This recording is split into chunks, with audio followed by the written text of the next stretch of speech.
One of the reasons why you should read Shoko's Smile by Chaeun-young, translated by Seong-ryu, is that it did something very pioneering in Korean literature, which is that it dared to paint Koreans as perpetrators. Koreans have tended to naturally frame ourselves as victims in literature. We are victims of colonization, victims of war, victims of persecution. It wouldn't be an exaggeration to say that that has been a core part of our national identity, but it's much more rare to see people talk about whether we could be the ones that could cause suffering in other people. And that is something that Chaeun-young flips. In the collection, there's a story called Shinjao Shinjao, and it's a story about these two immigrant families in a German town.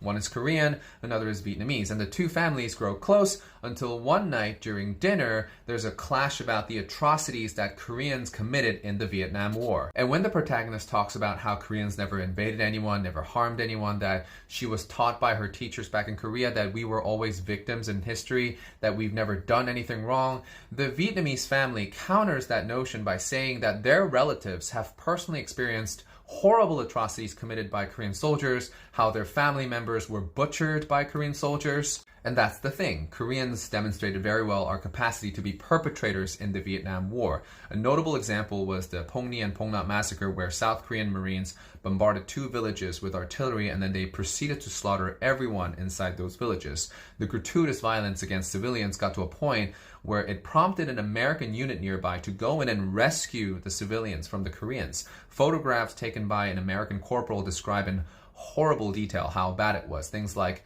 a woman with her breasts carved out with a bayonet, a pregnant woman murdered by a bullet at point-blank range, a pile of bodies of children in a ditch. And alongside the atrocities committed by Korean soldiers were also the Lai Dai Han, children born between Vietnamese women and South Korean men, and many of them were born out of non-consensual interactions, which also goes to show that Koreans, if given the chance, would indulge themselves in violence against women, something that we ourselves have criticized the Japanese for. And that's an important lesson for Koreans to remember. Korea's history of suffering does not and should not give us any immunity. We have just as much capacity to inflict harm on others as the ones we accuse of victimizing us. That is an important thing to always be reminded of. And that's why we need more writers like Chaeun-young writing more stories like Shinjao Shinjao to remind us, to teach us how easily we could turn into the monsters we condemn. And that's why you should read Chaeun-young's Shoko Smile, even if it's just to read Shinjao Shinjao. But also the collection as a whole is wonderful, so I hope you check it out.